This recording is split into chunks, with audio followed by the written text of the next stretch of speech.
Hello, Bacha Party. Once again, discuss about the new topic. Capacitance of parallel plate capacitance when the dielectric circuit is partially filled. यानी कि ये बात करना है कि अगर आपके पास कोई एक कैपेसिटर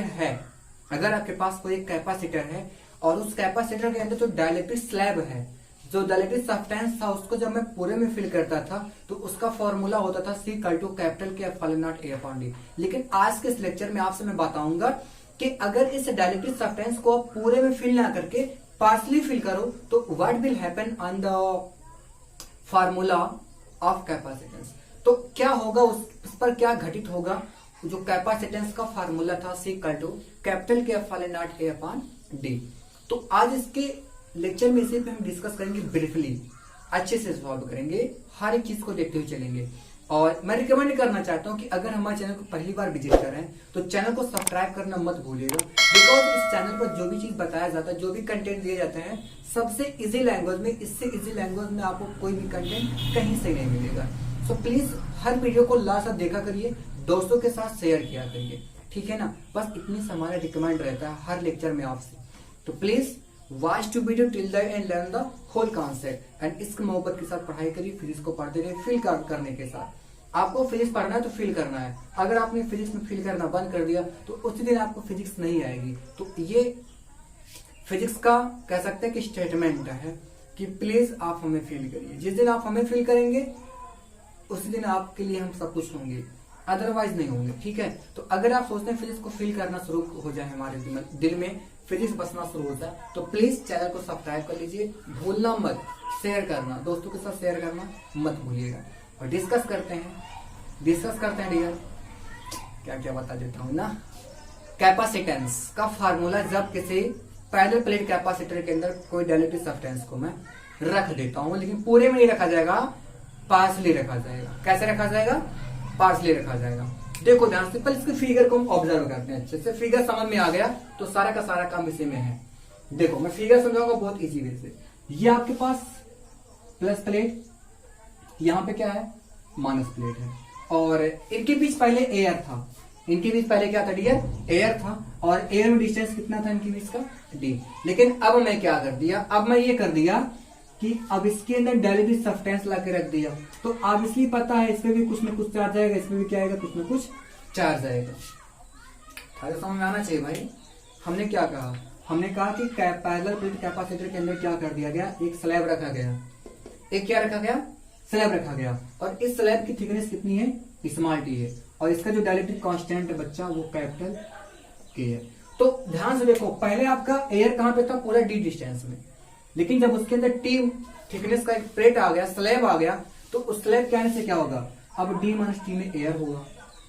अब डिस्टेंस D में एयर नहीं है, अब किस में है? D माइनस T में एयर है। ध्यान समझिए, हम कह रहे हैं कि अब आपका जो एयर था वो किसमें है? D माइनस T में एयर हो गया। और यहाँ पे इंटेंसिटी ऑफ इलेक्ट्रिक फील्ड कितना मिल रहा है? E1 मिल रहा है। पोटेंशियल कितना मिलेगा? V1। इलेक्ट्रिक फील्ड कितना डियर? E1। पोटेंशियल सपोज कर लेते हैं कितना मिला? V1। और T में क्या है? स्लैब है। T में क्या बच्चा? स्लैब है। यहाँ पे इलेक्ट्रिक फील्ड कितना है भैया? E2। और पोटेंशियल कितना है डिफरेंस? V2। तो अब मैं अगर निकालना चाहूँ total net electric potential difference, so V equal to क्या हो जाएगा? V1 plus V2। अब आपको इसके पहले के बारे में पता है, पुरानी दुनिया के बारे में, कि E equal to V upon D होता है। तो V इक्वल टू अगर निकालेंगे तो कितना हो जाएगा? A into D। V equal to कितना होगा? A इंटू D हो जाएगा।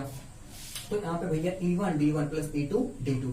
अब E1 क्या है? एयर में इलेक्ट्रिक फील्ड कितना होगा? Q upon epsilon not A। और एयर में डिस्टेंस कितना है? D माइनस T प्लस ये क्या? प्लेट में इलेक्ट्रिक फील्ड, सॉरी स्लैब में, स्लैब बोले कुछ भी बात ही की सही है, ठीक है, एक ही बात है।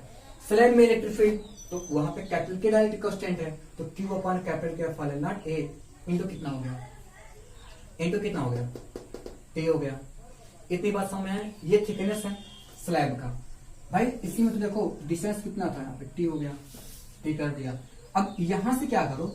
यहां से Q upon epsilon not A common कर लो। यहाँ पे सब कुछ एक ही है, तो Q upon epsilon not A common. यहाँ पे क्या बचा?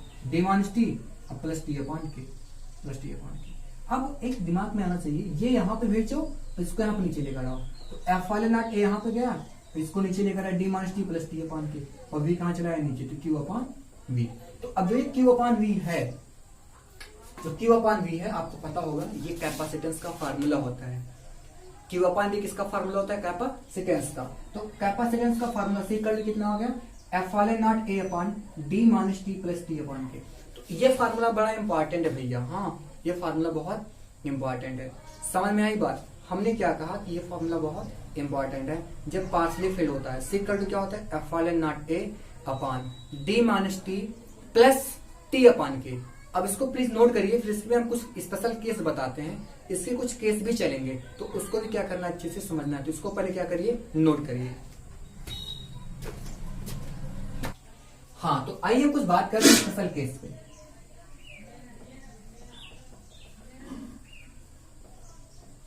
स्पेशल केस जैसे आपको पता है C equal to F0 A upon D minus T plus T upon K। ये फार्मूला तो आपको मिल गया।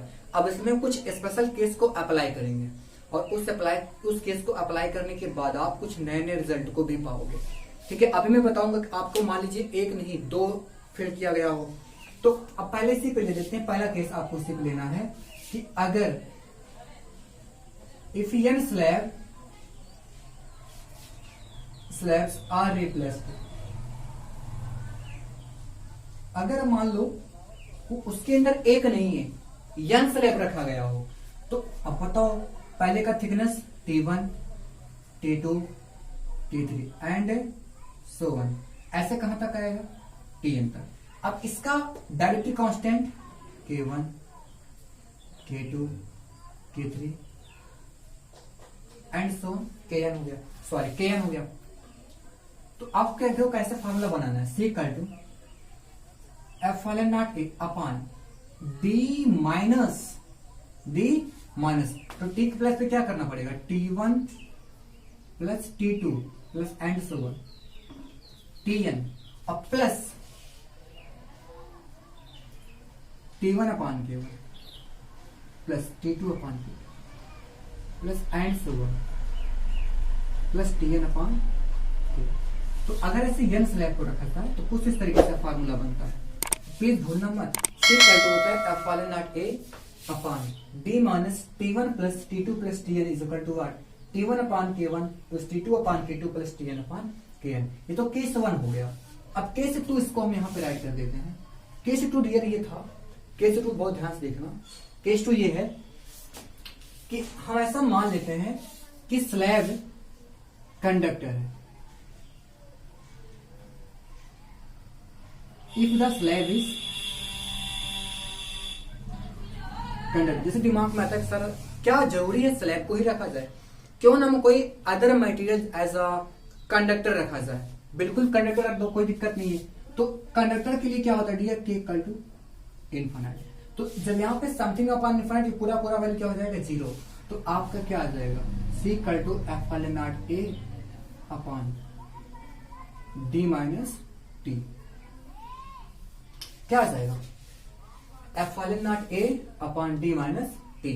अब यहां पे एक इंप्रूवमेंट भी कर सकते हैं इसको, ऐसे देखो F0 A upon D minus T into D upon D, ये कर दिया।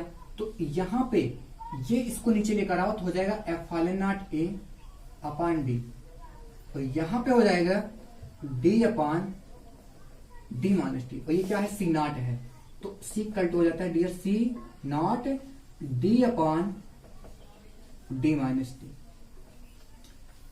क्या हो गया? C equal to C not D upon D minus T हो गया। क्लियर ही बात? अब इसके बाद फिर हम देखते हैं नेक्स्ट एक और केस है, वो बहुत इंपॉर्टेंट था, बहुत इंपॉर्टेंट है, था नहीं है, तो प्लीज क्या करें, इसको भी नोट करिए।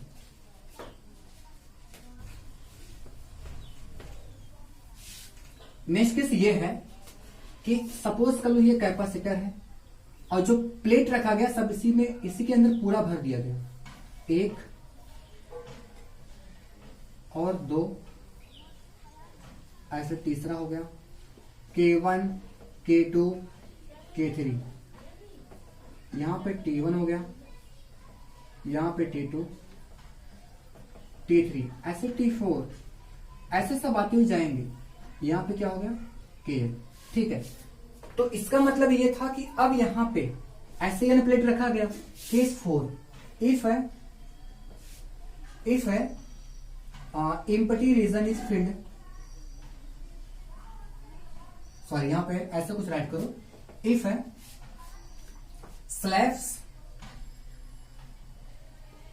slabs are filled in complete region, पूरे के पूरे रीजन में क्या कर दो, स्लैब को लाके भर दो। तो जब स्लैब को लाके भर दोगे तो तब क्या होगा, ध्यान से समझिए, यानी कि ये हो गया कि T1 plus T2 plus and so on Tn is equal to क्या हो जाएगा, D हो जाएगा। तो ये दोनों क्या हो जाएगा, जैसे आपको फार्मूला पता है कि एप्सिलॉन नॉट ए अपान, तो यहां पे D minus T1 plus T2 plus and so Tn हो गया। तो प्लस यहां पे T1 upon K1 plus T2 अपान प्लस यहां पे क्या आएगा, Tn अपान Tn। तो अब आप क्या देख रहे हैं कि D की इक्वल है, तो इसकी जगह पे हम D राइट कर सकते हैं। तो डी क्या हो जाएगा, हमारा फिनिश हो जाएगा। तो जब डी खत्म हो जाएगा तो सी इक्वल टू आ जाएगा epsilon not a upon T1 upon K1 plus T2 upon K2 plus T3 upon K3 plus and so on Tn upon K। तो ये था इफेक्ट ऑफ डायलेक्ट्रिक सब्सटेंस, यानी कि कैपेसिटर बढ़ता है तो किस तरीके से बढ़ता है उसके बारे में मैंने डिस्कस किया, और पार्शली फिल्ड हुआ तो क्या फार्मूला है उस पर मैंने डिस्कस कर दिया। तो आज के इस लेक्चर में बस इतना ही बात करेंगे। आपसे मिलते हैं नेक्स्ट लेक्चर में एक जबरदस्त कंसेप्ट के साथ। न्यूमेरिकल्स के लिए वो स्पेशली क्लास न्यूमेरिकल बेस्ड होगा और उसको आप अच्छे से देखिएगा। Thank you.